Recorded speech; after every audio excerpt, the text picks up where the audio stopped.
Hello friends, today I will tell you stories from Reddit. What's your best story that is 100% real, but nobody believes you? Years ago, when I was 8, my family lived in this big weird house kind of on the edge of a small town. The school district was in the middle of a big restructuring, so even though we were only a couple grades apart, my brother and I went to different schools and took different buses. This left me as the last person to leave in the morning and the first person to get home in the afternoon, which meant it was my job to make sure all the lights were off and the door was locked. One morning I noticed the basement door was open and the light was on, so before I left I turned off the light and closed the door. When I got home that afternoon, the light was on and the door was open again. I just assumed that I'd forgotten to actually take care of it when I noticed it in the morning, so I went over to turn off the light and close the door. When I got to the top of the basement stairs, I looked, and there was a big shadowy male figure towards the bottom of the staircase. I freaked out, slammed the door, and pushed a bunch of boxes against it, and then went and hid in my closet. For months, I didn't tell my family because I was positive what I had seen was a ghost and didn't think anyone would believe me. Then about a year after that incident, my mom and her boyfriend realized that small amounts of money had been going missing for months, totaling around $800 to $900, but never more than $60 at once. So we all walked around the house with flashlights trying to figure out how they could have gotten in. Turns out some creep was climbing in through a small hole in the outside of the house, shimmying through a crawl space, then coming up into the house through the basement. Realizing I had been alone in the house with him on at least one occasion was one of the worst, most terrifying moments I've ever had. Edit. Whoa, this blew up way more than I expected. I'm doing my best to respond to comments/question. Sorry if I end up missing yours. That was a pretty interesting story, but let's move on. I don't regret many things in my life, but I regret this one deeply. I was leaving work, 2001 I believe, so while cell phones were common, not everyone had them.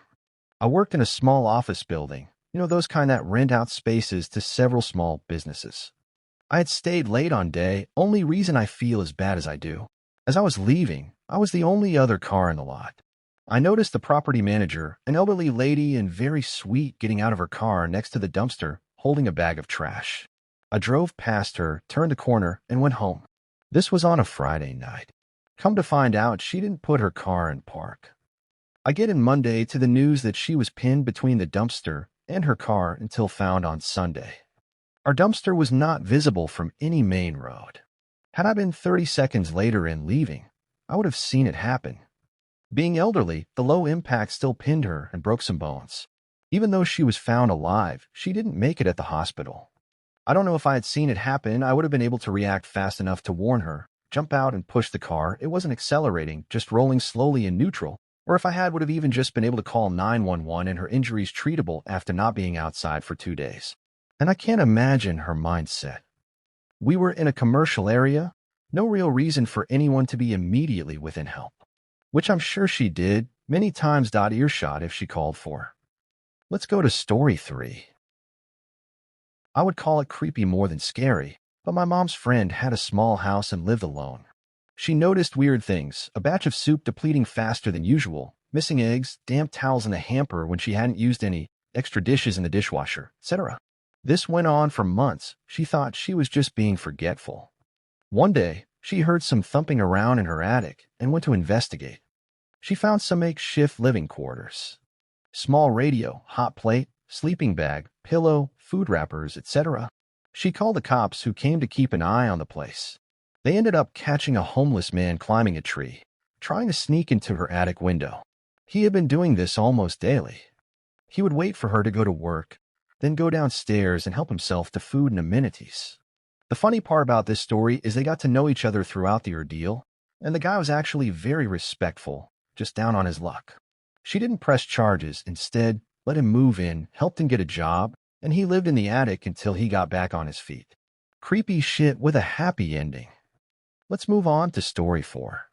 Right, so my preschool teacher, who also ended up somehow changing jobs and becoming my 11th grade English teacher, had a super interesting life. Her mother had some super famous book, her father worked high up in the government, but enough about her family. First, let me describe her to you. She had dark hair and blue eyes. You'll see why this matters in a minute. She told this story every single year to the new students in her class. When she was younger, she was driving through Arizona on a two-way road while her boyfriend at the time was following behind her on his motorcycle. For those who don't live in Arizona, certain stretches of it can be quite isolated and deserted. She said that they were on a long drive. It's been about 6 years since I was in her class, so details are fuzzy, but basically her and her boyfriend both knew the destination where they were heading by memory and eventually got separated by a few miles. A man who was behind her in a Volkswagen Beetle kept pulling up beside her into the other lane. No one was coming, and motioning at her to pull over. She somewhat ignored him the first few times, but he kept doing it and began getting more frantic each time. She said that she believed that he spotted something wrong with her car, so she saw a parking lot off the road for a deserted gas station and pulled over. Once pulled over, she said that she instantly got an eerie feeling. The man was suspicious and kept telling her that he saw something wrong with her headlight and insisted she get out of the car so he could show her what he meant.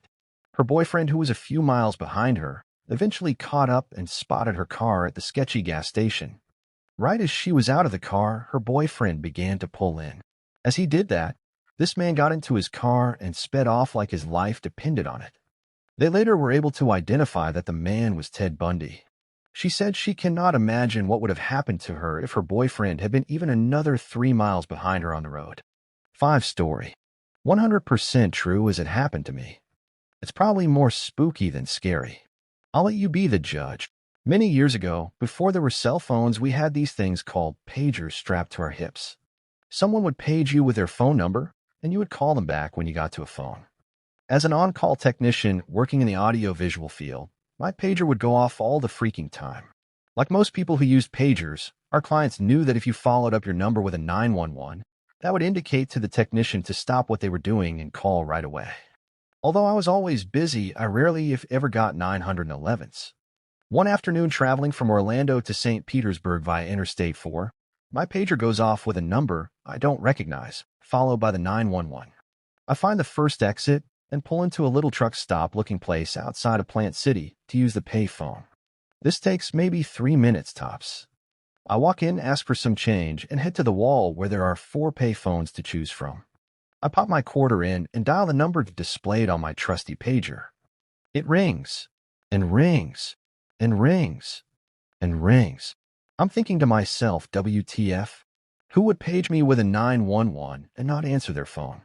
It's just about then that I notice another ringing sound in addition to the one in my ear. I pull the handset from my ear, and 2 phones over on the wall, another payphone is ringing, but with an incoming call. I hang up by the handset, and the ringing stops on the other phone. I walk a few paces over, pick up the handset, and look at the phone number printed above the buttons. I look at the number on my pager. I look at the number on the phone. I look at the number on my pager again. I look at the phone again. Except for the 911, they are identical. I kind of loose my breath for a second, and then I make my way over to the girl at the counter and ask if she saw anyone use the payphone. She said I was the only person in the store in the last hour. The whole episode probably took 15 minutes, but man, I was freaked out. The hair on the back of my neck was standing straight up, and I just wanted out of there. I get about 10 miles down the highway and come upon a scene that looked like a bomb went off for car pileup involving a tractor-trailer hauling a load of steel that had come loose, state troopers and paramedics just arriving. I pulled over to the side and helped the best I could, but it was all pretty much over once it began. I have no idea why I got that page or from whom or what, but I'm convinced that if I hadn't, I would not be alive to write this today. Story number 6. About 2 years ago, I was driving home from a family reunion pretty late at night, and the drive was about 2 hours. I didn't stay the night because I had to be back for work the following day. Most of the drive was on roads with dense bushes and trees on either side, the real creepy ones you see a lot in movies. Anyway, I had been driving about 45 minutes, and I was starting to get really tired. You know how sometimes you just suddenly become really tired out of nowhere? Well, yeah, that happened to me. I knew I wasn't going to last, but I didn't come across any place that I felt I could park and safely sleep. Anyway, after it became clear to me that I wasn't going to find a place to pull up and my tiredness wasn't going away, I did something very questionable. I pulled over to the side of the road onto the grass behind some bushes to try and hide my car from anybody else who was going to come past. The roads weren't empty. I came across another car every few minutes or so. I made a mental note that the time was 11:22 and then fell asleep. Sometime later, I was awoken by a scratching sound. I looked at the clock, 11:50. The sound stopped after a few seconds, and because I was still extremely tired, I didn't bother looking around and simply went back to sleep. I was later awoken by the same sound, and it was now 12:40. This time it really freaked me out because the sound didn't stop. The thought ran across my mind that it was just an animal inspecting the car, but why would it return almost an hour after it had left the previous time? I looked in my rearview mirror and just managed to catch a glimpse of something running away into the forest. Now, at the time, I thought it was the damn hook killer. You know, the one that scratched that couple's car and then slaughtered the guy when he got out to investigate? Fuck that, I thought to myself, so I got the hell out of there. There was a bend no more than 100 yards up the road, and as I came around it, there was a fucking car parked off to the side of the road with the driver's side door opened. I slowed down just to look to see if anyone was in there. There wasn't. Then I looked in my rearview mirror. I didn't see anything, and all of a sudden, this guy comes sprinting around the corner. He starts screaming at me, shouting stuff like, hey you, get the fuck out of your car. Now. I noped the fuck out of there and sped off. I never saw the guy again. Moral of the story: don't fucking sleep on the side of a deserted road. 7th story is being told for you. My house sits farther back in the lot than most other houses. It is a strange layout as well. The sidewalk runs the length of the living room and ends at the front porch, which lets into the living room. Large windows that do not open allow great light to get into the living room, but at the cost of no privacy. The rest of my family was on vacation, and having the house to myself, I decided I would get smashed. Well, I passed out on the couch in the living room at about 9 when I realized I was too scared to walk back to my room. The couch is right underneath these big windows. I woke up suddenly, not knowing why. I had a severe case of the chills, and I could not figure out why. Then the banging started. It came from right above me. I did not move, but I opened my eyes and looked up at the window. Someone was standing there, pounding on the glass. Without moving, I looked at the cable box. It was around 3 in the morning. The banging continues. Then it stopped suddenly, but I still did not move. Suddenly, it commences again, coming from 2 different directions now. Someone is banging on the window, and another person is banging on the front door. They kept doing it, would not go away. Finally, after about 40 minutes, they quit. It was the most terrifying event I can recall at the moment. It made me a nervous wreck after that. I called a friend the next day to see if he would come over and stay for the rest of the week, and his response was, "What the fuck for?" "So that we can both be murdered in our sleep.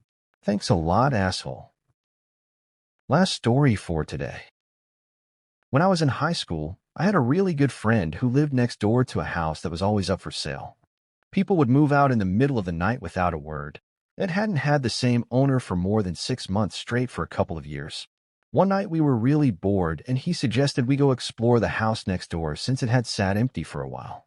We go around back, and there's a dog door that he can crawl through, and he unlocks the door and lets me in. The house itself is really unremarkable. It looked like it was built in maybe the 1950s and was a craftsman-style house in an older and nicer part of town. My friend's house was similarly built. The kitchen had a really nice built-in breakfast table set against a picture window. The house's electricity was off, but you could see the street light through the window. My friend and I sit down on the floor across from this table and are just hanging out talking. Why? Who knows? All of a sudden, my friend screams, and in that instant, my vision goes black. But it wasn't that, I just couldn't see. My body was engulfed in this sickly coldness from head to toe. I start screaming, and I feel my friend's hand grabbing mine and pulling me in some direction forcefully. My vision slowly comes back, and I start to warm up when I realize that we're outside under the street light. It was December and should have been much warmer inside of that house. Finally, I look at my friend, and he looks scared. I'm really confused and kind of panicked myself and finally ask him what happened.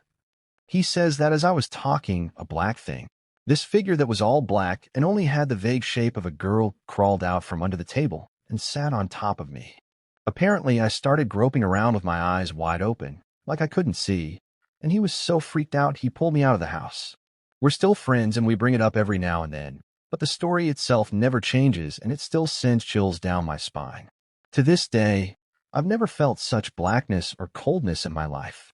It was palpable, almost sticky. For a couple of days afterward, I couldn't shake this unsettling feeling, and I could never walk past that house again. I'm scared to get out of bed now.